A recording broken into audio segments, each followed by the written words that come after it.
Okay, so I got a nice 22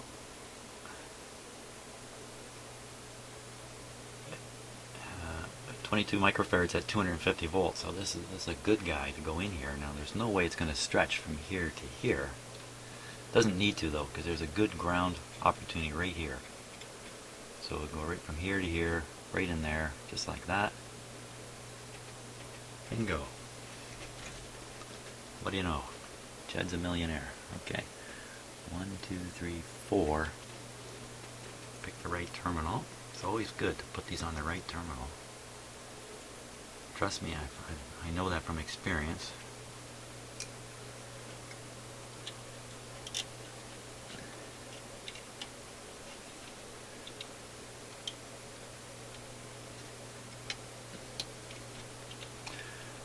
Today is Thursday, tomorrow is Friday, tomorrow is the opening of the Pan Am Games here, and things are getting pretty exciting. The athletes are arriving from all over North and South America, and looks like, hats off to the organizations and governments, municipal and provincial, that have been busy organizing for these games. It's a really big deal. It built a whole, as you know, it's quite common, it built a whole athletes village in Toronto, and it's designed so that when the athletes leave, this village can be turned into regular housing for just people living in. They've taken part of Toronto, an abandoned downtown sort of area. It was once full of warehouses, but it's really just laid empty for the last, I don't know, 20, 30 years or something like that, and turned it into this whole new neighborhood. And it looks like everything is organized and ready to go. I'm not organized here. Where's my solder? I can't even organize my little shop. Ah, there it is. So when I think about the logistics involved in putting on a huge sports thing like this, it's pretty daunting, really.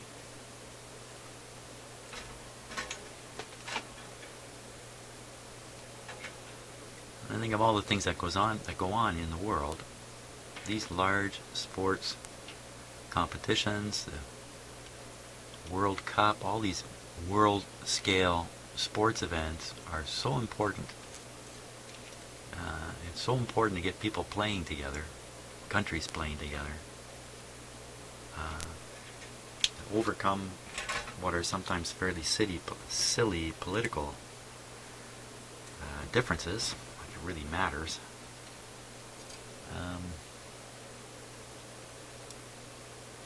Maybe what goes on there is governments of a certain sort, let's say ones that call themselves democratic, feel threatened by other sorts, maybe ones that call themselves communist.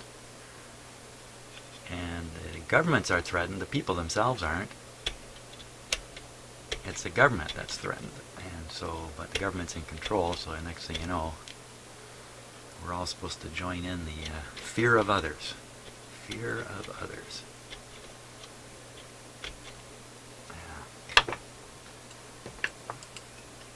I mean, fear of others used to be a very helpful thing back when people lived in caves. And, you know, the others would come and take your food and take your women.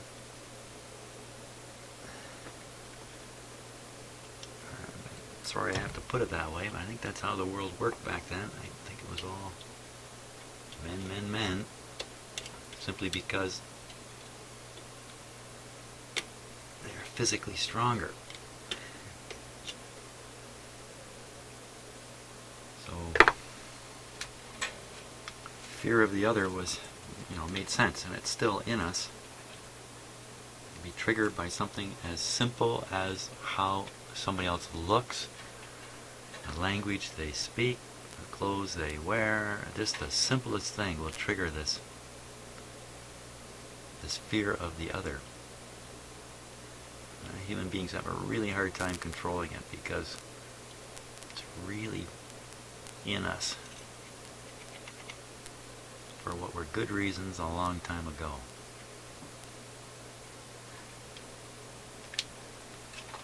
Okay.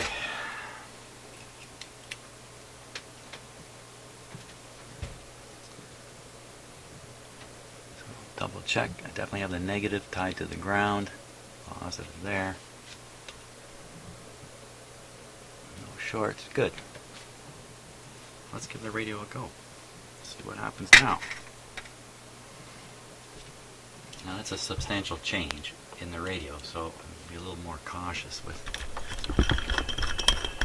starting it up. Not too cautious. There we go. I'll better turn it on. Here we go.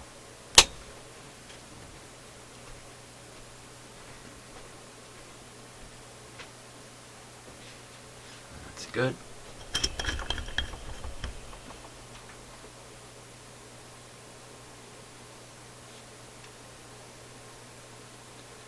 Will it receive shortwave? Now the other capacitor, oh yeah, that's right, the 50 picofarad, I had reasoned out that its purpose was to short the AM coil at high frequency and get it out of the picture. I think we're still going to go after this other capacitor here, especially because hopefully that just continues to strengthen those of you who are needed being strengthened, and it encourages and gives incentive to those of you who what a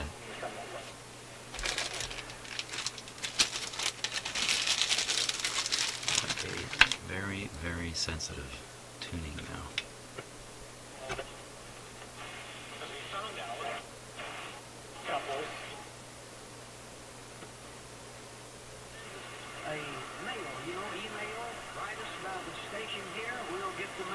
And just let us know that you're listening to the Words of Hope. If you've ever heard us as much as one time, we'd be glad to hear from you. You can reach us at wordsofhope.org. We have other things. Words of Hope. Words of Hope. Okay. Well, that didn't improve the weakness in the shortwave, so but I think I've gotten rid of a number of problems here. The radio's performance is actually getting better each time, but to really nail down this weak, switch this off, the weak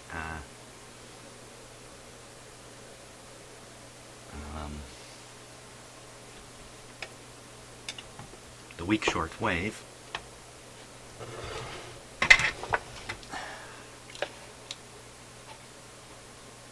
Gotta go after this one, I'm pretty sure. I think I'll cut the leads so that I can attach the new one up above here. I'm going to get rid of some of the dust that's there too. And I'll just leave it as a mysterious thing for why the capacitor lead has to go underneath the chassis to find a ground terminal. I mean, maybe this is just where the ground terminal was. Okay, so here we go, a moment of vacuuming here.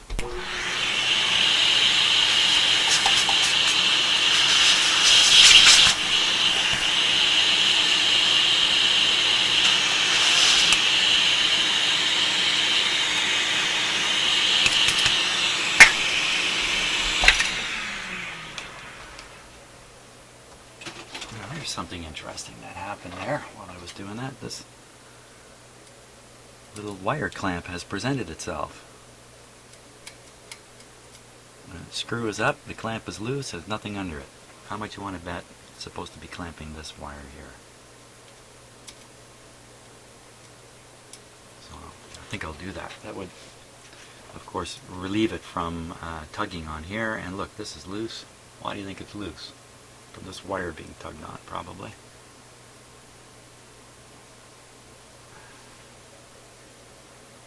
Okay, so we'll clip out this one. Now, I've hardly ever done a mica capacitor. I really do trust them. I better leave a little bit of lead so we can test it.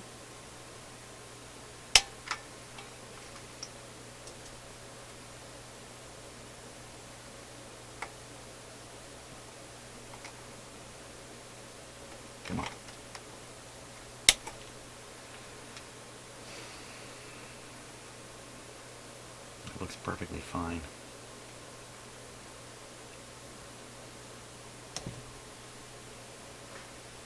Let's go over to the tester.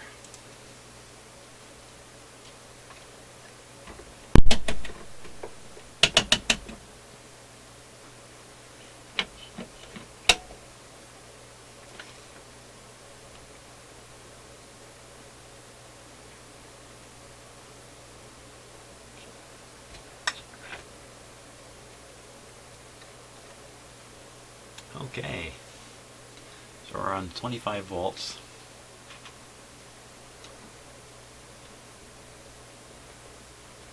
Someday I'll have to figure out the lighting here to make this more visible.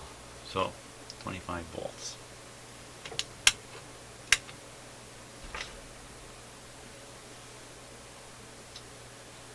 Okay. Look at that. That's as good as it gets. 150, 250, 350. There's no leakage whatsoever to worry about through this capacitor. Now it's supposed to be, what was this, 50 picofarad. 50 picofarad would be in microfarad 0.00005, 0.00005. So this scale, you should find it on this scale. Let's see, 0. So this is it right here, 0.00005. Oh, that's 50 nanofarad, isn't it?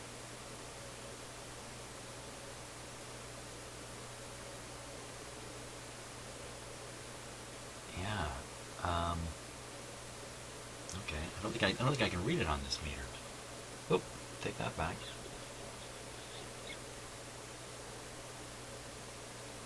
So this is coming up on the scale here.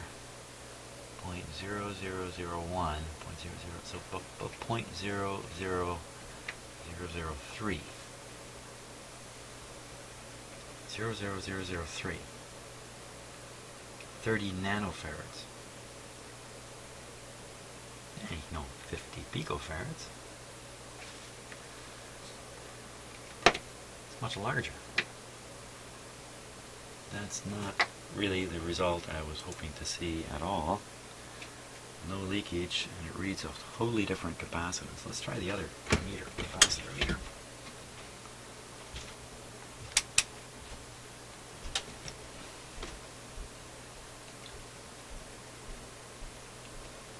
See what this one says.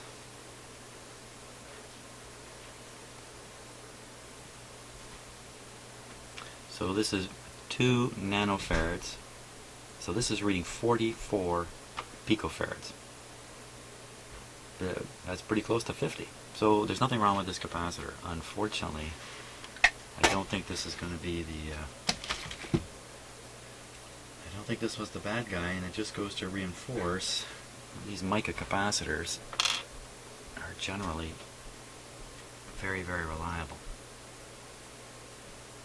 So I'll put this one in though.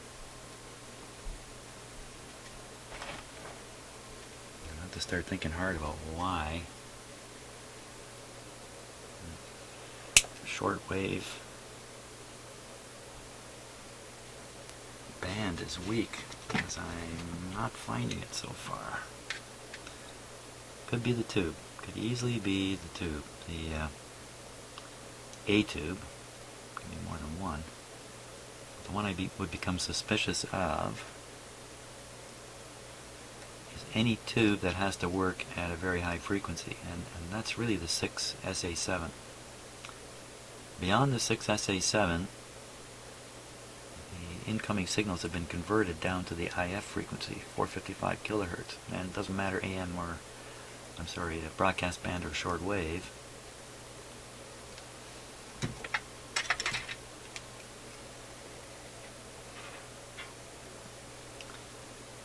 So the only tube that's got to deal with the high frequencies is the mixer tube, the 6SA7.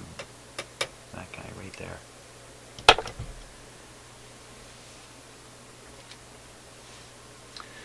So I probably got a replacement. I could put him in the tube tester too. But I think, you know, the best way to do this is put in a replacement tube and see if suddenly things work better, as opposed to putting that tube in a tube tester.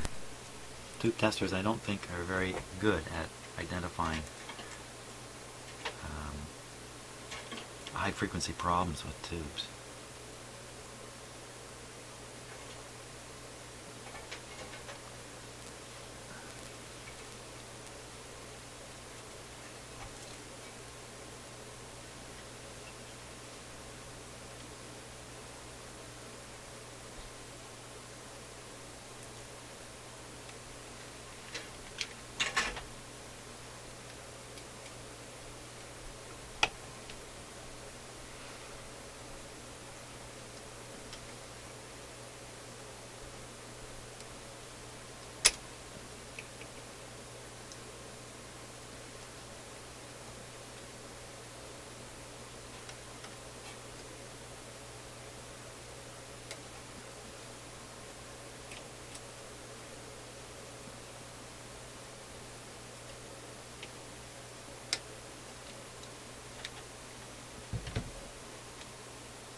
Just going back to that jukebox for a minute, the output from the cartridge, the one channel on the cartridge, was fed into an auxiliary input on a 1970s transistor amplifier.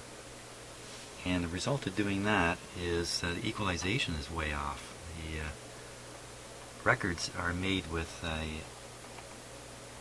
basically boosted treble, and then when you play them back, you cut back the treble, and you end up cutting back the record noise at the same time, and you get, in the end, proper treble level and less noise. But you have to put it through an equalized input, like a phono input. If you put it through an auxiliary input, there's no equalization. And that's how this was done. So this jukebox was sounding crappy for a couple of very, I say, powerful reasons. That should not have been the case.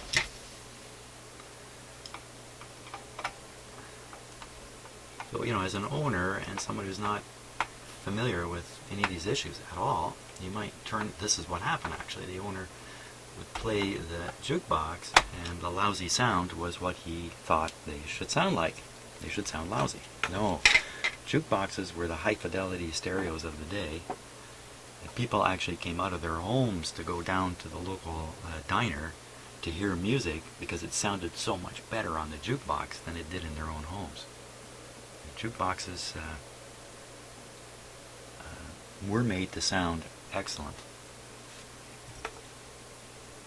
even in the 50s. So there we go. Got that wire strain relieved properly. Got the capacitor in there. Still have this weird coil thing. You know, this is probably the problem. Probably the problem. Let's take another close look at it.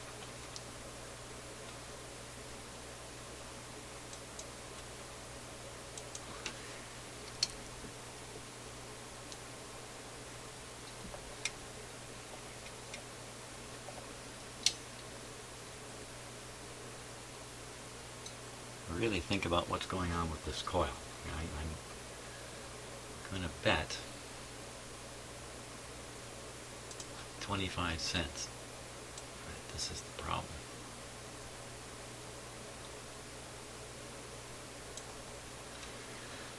Okay. I just stick my finger back here, maybe. Look at that. Pretty loose on the back of the coil.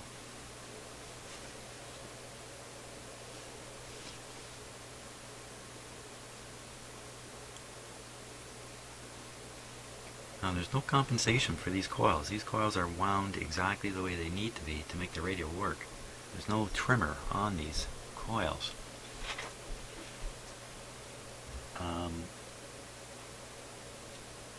It could even be broken in there somewhere. Maybe that connection there didn't take. It looks good. Maybe it didn't take. I would think if the coil is open, the radio wouldn't work at all. I think what we have here is, this is a transformer, and it's probably meant to be resonant in some way, and it's not. And this is the weakness, this coil. Now, how can I prove that? What can I do to prove that this coil is the problem? Well, I gotta think about that for a while.